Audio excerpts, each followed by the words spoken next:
ሾሞንተ እዝ ናይ መከላከያ ሰራዊት ኣብ ትግራይ ድንበር ዓሪዱ ይግነ ክብላ ናይ ውድብ ሕወሓት አባል ፈትለ ወርቅ ገብረ እግዚአብሔር ገሊፀን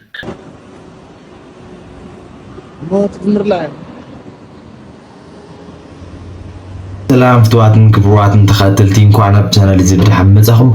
شانلنا حدش انتخونكم لايك سبسكرايب مقار جمرو لمون كم تلمود حدش انتكسات نزعواتنا باقو حيزنا قربنا لنا شانلنا قلتشح سبسكرايب سلال ملأ اسكي حموشش سبسكرايب لايك فتواتن كبرواتن تخاتلتي ابنا لمو عن تمدبنا دما ابقرنا افريكا قودا ارتران تقرين سودان قودا يتسملو سفح بزبالة مدب حزالكم نتسيلهو نباقم كنبلينا بسانا تسمحو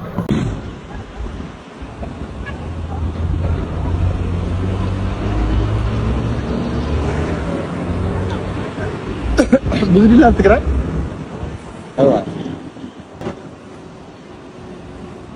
ما تمر لا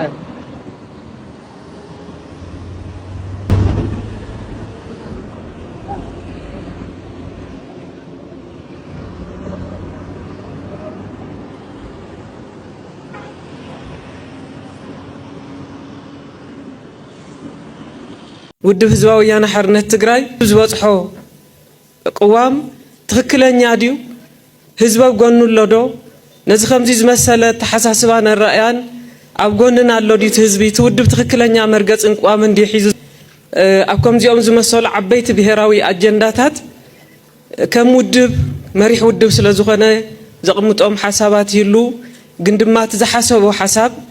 ምስ ህዝቢ ተዛትዩን ተማኺሩን እቲ ዝሓሰቦ ሓሳብ ትክክል ምዃኑን ዘይምዃኑን ህዝቢ ከመይ ከም ዝሪኦ ዘትዩ ተራዳዲኡ ናብ ተግባራዊ ምንቅስቃስ ዝኣቱ እዚ ባህሪ ናይ ውድብና እዩ ብኡ መሰረት እቲ ሕዝቢ በፂሕናዮ ዘለና መደምደምታ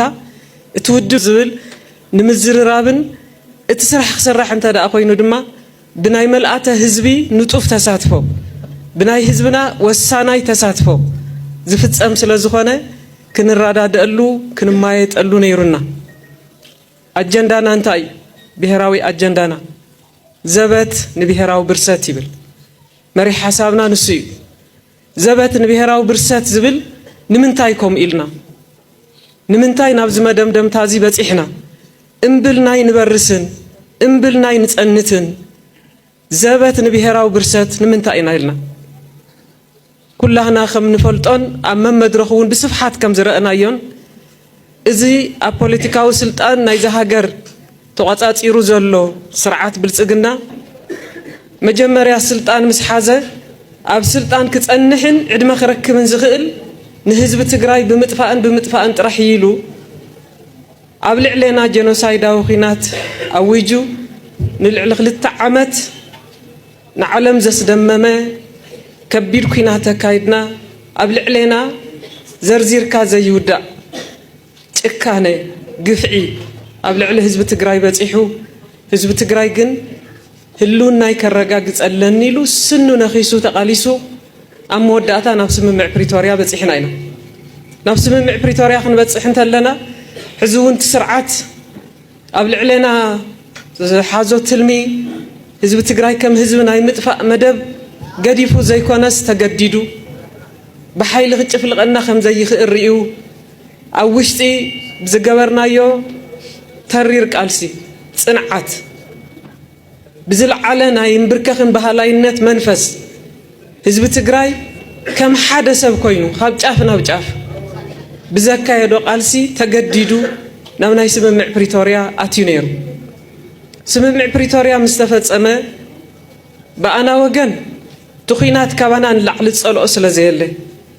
ኩናት እንታይ ዓይነት ዋጋ ይኽፍለካ ስለ ንፈልጥ ዋላ ንሓፂር ግዜ እውን እንተኾነ ሰላም ክርከብ ድልየትና ስለ ዝነበረ ብሰላማዊ መንገዲ ዝደለናዮ ነገር ክማልአልና እንተኽኢሉ ድማ ንሕና ትኹናት ስለ ዘይንደልዮ ናብ ስምምዕ ፕሪቶርያ ኣቲና ኢና ብኡ መሰረት ንሕና ስምምዕ ፕሪቶርያ ክፍፀም እቲ ብኹናት ዝተሃሰየ ህዝብና ዝበፅሐና ግፍዕን በደልን ብሕጊ ክሕተት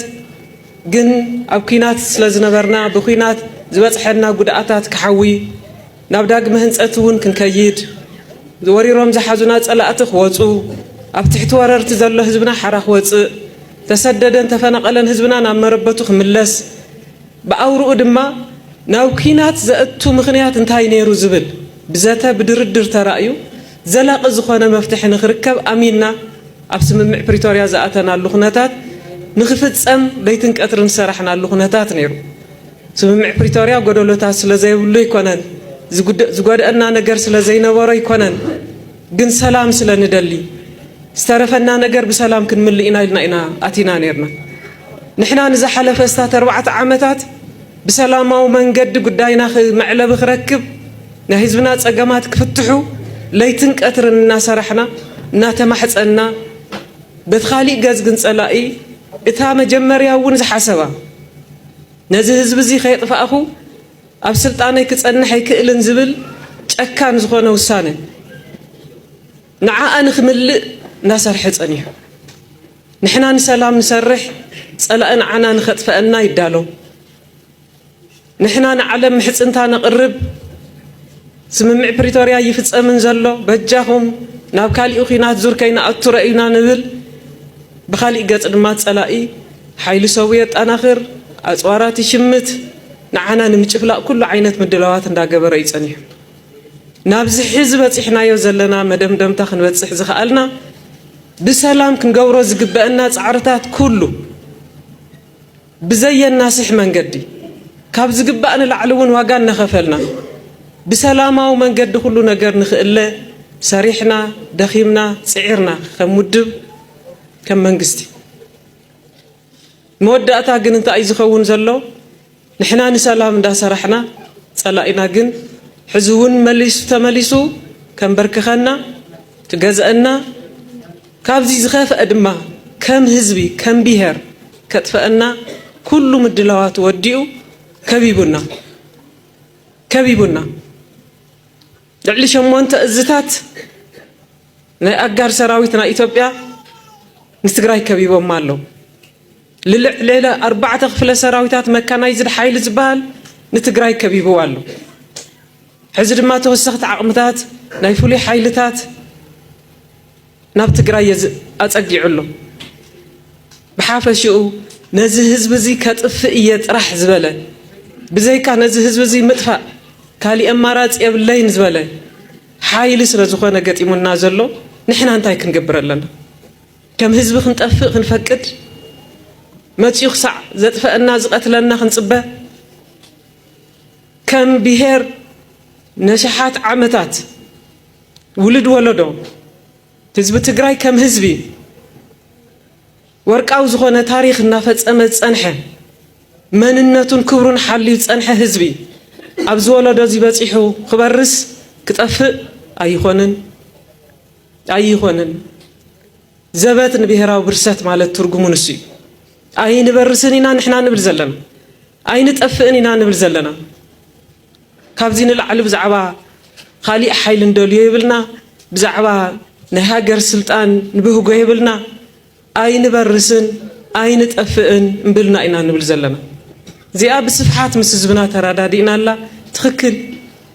ያውም ዘንጊዕኹም ኢሉና ትኽክል ብሄራዊ ህልውናና ክረጋገፅ ተኮይኑ ከ እንታይ ክኸውን ኣሎ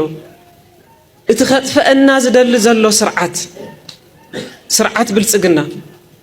ነቲ ንህዝቢ ትግራይ ከየጥፋእኹን ከይደምሰስኩን ከም ብሄር ኣይዓርፍን ዝብል ዘሎ ስርዓት ብልፅግና ክሳዕ ንበርስ ክሳዕ ንጠፍእ ኣይንፅበይን ኣብ መቃብሩ ኢና ህልውናና ነረጋግፅ ካሊእ መማረፂ ሲኢና ኢና ብሰላም ብዝርርብ ብድርድር ኩሉ ነገር ሞኪርና ኣብና እዩ ስለዝኾነ ህልውና ህዝቢ ትግራይ ዝረጋገፅ ኣብ መቃብር ጄኖሳይዳዊ ስርዓት ብልፅግና እዩ ዝብል ብግልፂ ምስ ህዝብና ተማይጥና ተራዳዲእና ኣብ ከምዚ ዝመሰለ መድረኻት ሰፋሕቲ ዝኾኑ ርእቶታትን ሓሳባትን እንዳተዋሃብሉ ተማይጥና ደምዲምና ኢና ኣብዚ ዘሎ ናይ ኮንፈረንስ ተኻፋላይ እውን በብጣቢኡ በብወረድኡ በብቁሸቱ ተመሳሳሊ ዝኾነ ምይጣት ተካይዱ እዚ መዛዘሚ ኮንፈረንስ ዝካየደሉ እዩ ዝኸውን ዘሎ ማለት እዩ እዚ ምስ ህዝብና ዘካየድናዮ ምይጥ ዘርእየና ነገር እንተሃለወ እቲ ዝተወሰነ ውሳነ ትኽክል ምዃኑ እዩ ተሓሳብ ዘለዓልናዮ ትኽክል ምዃኑ እዩ ዘበት ንብሄራዊ ብርሰት ዝብል መላእ ህዝቢ ትግራይ የላዒልዎ ኣብ ውሽጢ ዓዲ ይኹን ኣብ ወፃእ ዘሎ ህልውናና ዝረጋገፅ ኣብ መቃብር ስርዓት ብልፅግና እዩ ዝብል ነገር ኩሉ ህዝቢ ተራዳዲኡሉ እዩ ስለዚ ነዚ ከምዚ ዝመሰለ ሓሳብ ካብ ተራዳዳእናሉን ትክክል ኢልና ካወሰናን ንተግባራውነቱ ክንወፍር ኣለና ማለት እዩ ንተግባራውነቱ ክንወፍር ከለና ከም ዞባ ደቡብ ምብራቅ ኣብዚ ከምዚ ዝመሰለ ብጣዕሚ ድሙቕ ዝኾነ ህዝባዊ ኮንፈረንስ ንክንበፅሕ ሕልፍ ኢልና ዝመፃናዮ ጉዕዞ እንተሪእና ኮይና ዝሓለፈ 3 ዓመትን 9 ወርሕን ኣቢሉን ልዕሊኡን ኣብ ከመይ ዝመሰለ ሕምስምስ ከም ዝነበረ ንፈልጥ ኢና ብፍላይ ድሕሪ ስምምዕ ፕሪቶርያ ግዚያዊ ምሕዳር ምስ ተመስረተ ኣብ ክንዲ ንስምምዕ ፕሪቶርያ ንህዝቢ ትግራይ ወጊኑ ናይ ህዝቢ ትግራይ ረብሓ ብዘረጋግፅ መንገዲ ክፍፅም ዝሰርሕ ናይ ብልፅግና ስርዓት ተለኣኺ ዝኾነ ሓይሊ ባንዳ ንህዝቢ ትግራይ ዝኸድዐ ፖለቲካዊ ስልጣን ናይ ትግራይ ተቆፃፂሩ ስለ ዝነበረ ስርሐ ኢሉ ዝወፈረሉ ነገር ንህዝቢ ትግራይ ሓድነቱ ምዝራግ ምብትታን ሓደ ከባቢ ምስ ካሊእ ከባቢ ክጋጮ ምግባር ኣብ መንጎ ሕብረተሰቡን መንእሰይ ምስ ዓብይ ምስ ወላዲኡ ክጋጮ ምግባር ሓድነት ህዝቢ ትግራይ ምዝራግ እዩ ነይሩ ዞባ ደቡብ ምብራቅ ግዳይ ናይ ከምዚ ዝመሰለ እኩይ ተግባር ናይቲ ዝኸድዐ ብሄራዊ ጉጅለ ኣብ ትግራይ ዝነበረ ግዚያዊ ምሕዳር ትግራይ ዝተቆፃፀረ ናይዚ ከምዚ ዝመሰለ ግዳይ እዩ ነይሩ እንታይ ዓይነት ሽግር ከም ዝወፅሐኩም በብጣብያኹም በብወረዳኹም ትፈልጥዎ ኢኹም ነንባዕልና ክንናኸስ ነንባዕልና ክንባላላዕ ሓደ ከባቢ ምስቲ ካሊእ ከባቢ ክጋጮ ከምዚ ዝመሰለ እኩይ ስራሕቲ እንዳሰርሐ ፀኒሑ ሳላ ናይቲ ለባም ዝኾነ ህዝብና ቃልሲ ፈታዊኡን ፀላኢኡን መሚው ዝፈልጥ ህዝቢ ዕቁር ተመክሮን ዓቕምን ዘለዎ ህዝቢ ግን ንከምዚ ዝመሰለ ናይቶም ባንዳታት ናይቶም ከዳዓት ተግባር ኣለልዩ ተረዲኡ ኣይ በዚ መንገዲ እዚማ ደድሕሪኹም ኣይስዕብን ኢሉ ደድሕሪኹም ኣይስዕብን ኢሉ ኣብዚ ኮይኖም ዝሕምሱና ዝነበሩ ኣብዚ ኮይኖም ነንባዕልና ክንበኣስን ምስ ካሊእ ከባቢታት ክንጋጮን ዝገብሩና ዝነበሩ ናይ ብልፅግና ተለኣኽቲ ዝኾኑ ብኸዳዓት ባንዳታት ኣብ ውሽጥና ኮይኖም ዝኽኣልዎ ክሕምሱ ፈቲኖም ናይ ህዝቢ ቃልሲ እናበርትዐ ምስከደ ረመፅ እናኾነ ምስከደ እናወዓየ ምስከደ ግን እዚ ከምዚ ዝመሰለ ናይ ህዝቢ ቃልሲ ክፃወርዎ ስለ ዘይከኣሉ ተንሳፊፎም ወፂኦም ካብ ማእኸልና ያው ኩላህና ከም ንፈልጦ ኣብ በረኻታት ናይ ዓፋርን ካሊእ ከባቢታትን ከርተት ይብሉ ኣለዉ ምዃን ኣብይዎም ነቲ ሓሲቦምዎ ዝነበሩ ነገር ማለት እዩ ዞባ ደቡብ ምብራቅ ዓብዪ ታሪክ ዘለዎ ህዝቢ እዩ ናይ ቅድሚኡ ዝነበረ ናይ ቃልሲ ታሪክ ከም ዘለዎ ኮይኑ ናይ 1967 ወያነ ክጅመር እንተሎ ዳግማይ ወያነ ኢሉ ንምንታይ ቅድሚኡ ቀዳማይ ወያነ ስለ ዝነበረ ቀዳማይ ወያነ ዝነበረ ድማ ኣብዚ ከባቢ እዚ ናይ ምብለይ ኣይንብርከኽን ባህላይነት ታሪክ ዘለዎ ህዝቢ ምውያን ዘምሃረ ዘልመደ ህዝቢ እዩ ኣይግዛእን እምቢ ዝብል እዚ ከምዚ ዝመሰለ ናይ ቃልሲ ወነን ታሪክን ዘለዎ ህዝቢ ዳግማይ ወያነ ምስ ተጀመረ 1967 እውን ኣብ ጎኒ መሪሑ ውድብ ህወሓት ኮይኑ ተቃሊሱ ወይኑ ብትግራይ ደረጃ ዝፍለጡ ብጣዕሚ ነባራት ጀጋኑ ዝኾኑ ወየንቲ ኣብዚ ከባቢ ነይሮም ጀጋኑ ዝኾና ሽግወየንቲ መራሕቲ ባይቶታት ኣብ ዞባ ደቡብ ምብራቅ ነይረን መርኣያ ንኻልኦት ክኸውን ዝኽእል ብቃልሱን ብፅንዓቱን ማለት እዩ ከምዚ ዝመሰለ ምትእስሳር መንጎ ህወሓትን ኣብ መንጎ ዞባን ዝነበረ ናይ ቃልስን ናይ ወያናይነትን ምትእስሳር እዩ እዚ ከምዚ ዝመሰለ ታሪክ ሕዚ እውን ተደጊሙ ኣብቲ ናይ ዝሓለፈ 17 ዓመት ጥራሕ ዘይኮነስ ኣብዚ ናይ ሕዚ ብሄራዊ ክሕደት ዝፈፀመ ጉጅለ ኣብ ልዕሌና ዝተፈላለየ ናይ ምክፍፋልን ምግማዕን ስራሕትን ትሰርሕ እንተሎ ዞባ ደቡብ ምብራቅ ካብ መሪሕ ውድቡ ህወሓት ክንፅልን ምስ ወሪ መሪሕ ውድቡ ህወሓት ከባእስን ፃዕርን ትካየድ እንተሎ ምስ ካልኦት ከባቢታት ህዝብታት ከባእሱ ፃዕርን ተካይዱ እንተለው እዚ ናትና ባህረ ይኮነን እዚ ንዓና ዝገልፀና ይኮነን ወጊድ ይልዎም እዚ ናይ ሕዚ ወለዶ እውን ማለት እዩ ስለዚ ናይ ዝሓለፈ ነባራት ሰብ ታሪክ ወለዶም ወለደን ወሪሶም ሕዚ ዘሎ መንእሰይ ድማ ተመሳሳሊ ዝኾነ ቅያን ታሪክን እዩ ዝደግም ዘሎ ሰጊርዎ ነቲ ውሽጥና ዝነበረ ሕምስምስ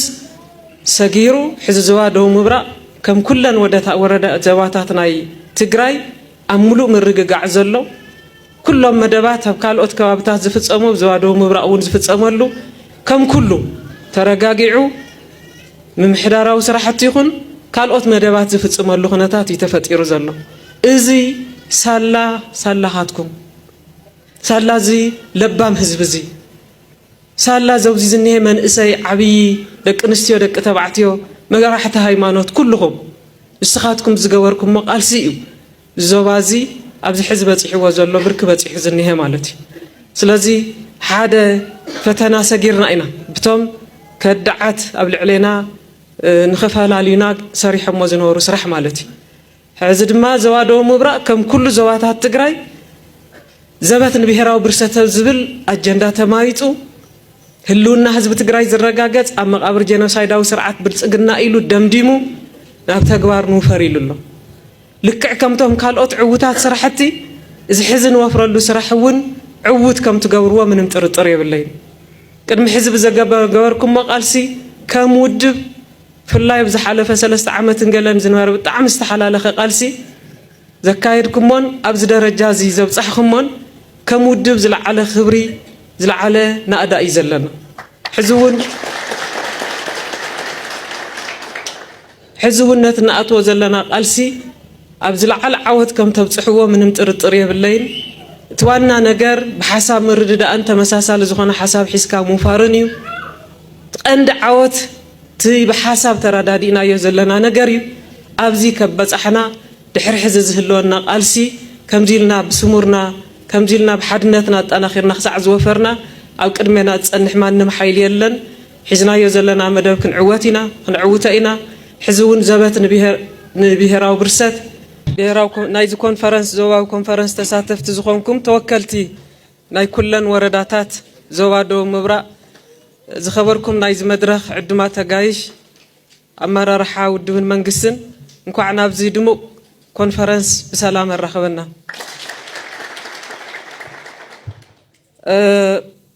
إذ كونفرنس زي ناي متقللي كونفرنسيو بب جزيو بب مدرخو أو سفحت زخونو ميتاتي نقنينا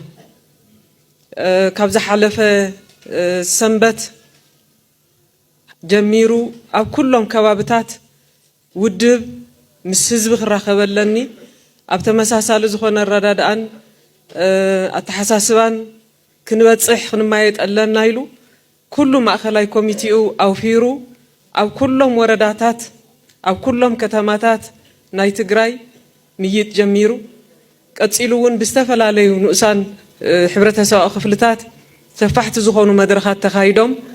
كم حزبي أمرد دازوات احنا له عبي وراي عبي أجندا لنا هلونا نازل رقاقات أمق أبر جنوسايدا وسرعات بالسقنا أيو كبرن موقسن سواتنا يغني الله